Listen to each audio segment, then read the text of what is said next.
There are words that cut so deep they carve scars inside your heart forever.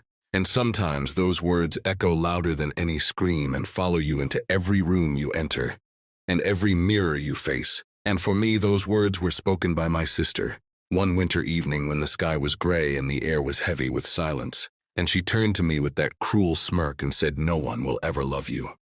I was 14. She was 17. We were in the living room fighting over the remote like siblings do. It was such a small, silly thing, but she wanted to win, and she wanted to crush me, and so she chose words sharper than any knife, and they lodged themselves in me like poison. And when she said it, Mom did not scold her.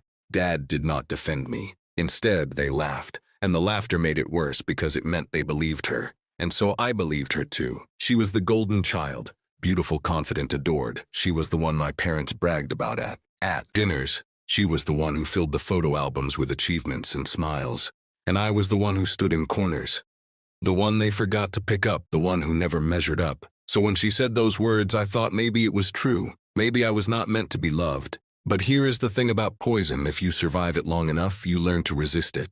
And if you resist it long enough, it becomes your strength. High school passed in shadows. College was my escape, miles away from home, far from the comparisons and the constant reminders that I was not enough. And in that distance, I began to breathe for the first time in my life. I studied hard. I worked jobs that kept me on my feet until sunrise, and I saved every coin I could. And though her words still echoed, I began to carve out a new voice inside myself. And then there was Adrian. I met him in the library. He was struggling with an essay, and I helped him, and I thought it would end there. But he came back again and again, until I realized he was not going away. He listened to me.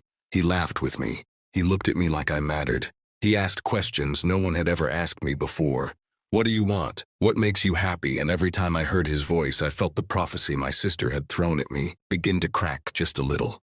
We built a life slowly, carefully, while she flaunted her parties and her vacations on social media. I built stability. I built love. I built something real. Then came the proposal. Adrian knelt under fairy lights in our tiny garden, his hands shaking, his eyes steady, and he asked me to marry him. And for the first time in my life, I felt like I was chosen, not in spite of who I was, but because of who I was. The planning began, and then came the decision. Do I invite them? Adrian told me gently. It was my choice, and I thought about every wound, every laugh, every time my parents ignored me, every time my sister whispered her venom, and I realized I did not need them, but I wanted them to see. I wanted them to witness that their prophecy had failed, so I sent invitations. The day of the wedding was golden. The venue filled with flowers and music, friends, smiling, Adrian's family, embracing me like their own, the air heavy with joy. And when I walked down the aisle, I saw them, stiff faces, forced smiles, and my sister's glare sharp as ever. But she could not dim the light around me, no matter how hard she tried. The ceremony was perfect. The vows were pure. The applause thundered, and at the reception, Adrian's mother spoke words that made me ache with gratitude. She called me resilient, brilliant, loved words my own mother had never once given me. And as the room applauded, I looked at my sister. Her fork frozen, her jaw tight, and for once she was silent. Later, she cornered me outside, her voice low and sharp. "You think this changes anything?" she spat. "He will leave you. They always do. You will go back to being nothing." And I looked at her, calm, steady, and I smiled funny. I said, "You once told me no one would ever love me. Look around, look through that glass at the people dancing, at the man who vowed to stay by my side. You were wrong." I walked away, and her words lost their weight. Life after that bloomed. Adrian and I built a home. We built careers, we built children, and love grew like roots, deep and unshakable. While her life dimmed, the boyfriends faded, the spotlight shifted, the orbit around her sun collapsed. And one night there was a knock at my door, and when I opened it, there she was, mascara-streaked clothes, wrinkled pride, shattered whispering. I have nowhere else to go. For a moment, I thought about slamming the door. I thought about repeating her prophecy back to her, but I did not. I stepped aside, not for her, but for me, because I had learned something she never did. Love is not a weapon.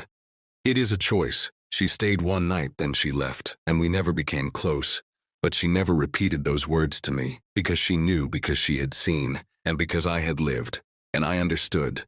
Then the sweetest revenge is not cruelty. It is not shouting, it is not even fighting. It is living so fully that their words rot into dust. My sister told me no one would ever love me, but on my wedding day, surrounded by people who chose me, I learned the truth. Love had found me. Love had stayed and love had thrived, and her prophecy had burned to ashes, and she knew it every time she looked at me.